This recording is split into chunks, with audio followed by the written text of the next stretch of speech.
Ici, le premier filtrage se fait par la secrétaire qui interroge les patients selon un questionnaire établi par les médecins. Vous habitez sur Clé. Maux de tête, l'intensité entre 0 à 10. Précaution supplémentaire, dès que possible, on privilégie la téléconsultation. Vous avez dit à la secrétaire que ça a commencé quand vos symptômes?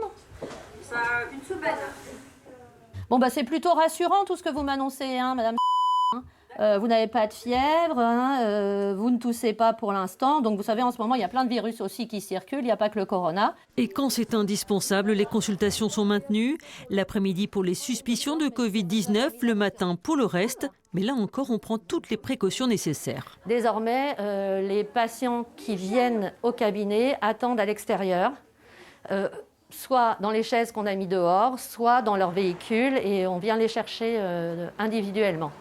Ils viennent dans nos bureaux qui sont désinfectés entre chaque patient, symptomatiques ou pas symptomatiques, parce qu'il peut y avoir des porteurs sains. Mais ces médecins s'attendent à un afflux de patients important dès la semaine prochaine. Ils sont donc en train de monter une structure entièrement dédiée au Covid-19. On y trouvera des médecins, des infirmières et des psychologues parce que leurs cabinets ne seront plus adaptés. Quand on prend sa carte vitale, il peut y avoir des germes. On va toucher cette carte vitale et après on va toucher à notre poste de travail, à notre ordinateur. On peut contaminer notre ordinateur. On examine notre patient, il faut qu'on se lave les mains. On revient à l'ordinateur, il faut qu'on se lave les mains.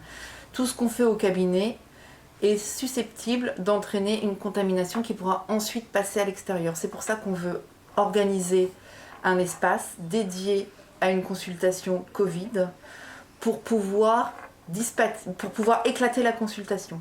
C'est-à-dire qu'un premier intervenant accueillera le patient, pourra lui désinfecter les mains, lui donner un masque, lui prendre sa température et faire tout ce qui est tâches administratives. Ensuite, le patient qui sera donc désinfecté au niveau de ses mains pourra aller dans un deuxième poste où quelqu'un n'aura qu'un contact verbal avec lui, il pourra l'interroger.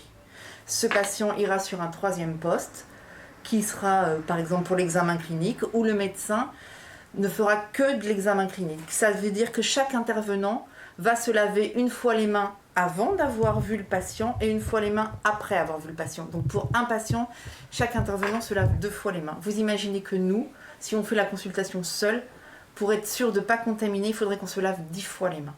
Ce qui n'est pas réalisable, on perd du temps et il y a beaucoup de risques d'erreur avec la fatigue en plus. Tous ces professionnels de santé sont en train de réunir le matériel nécessaire. La consultation pourrait ouvrir lundi prochain dans l'agglomération d'Elbeuf.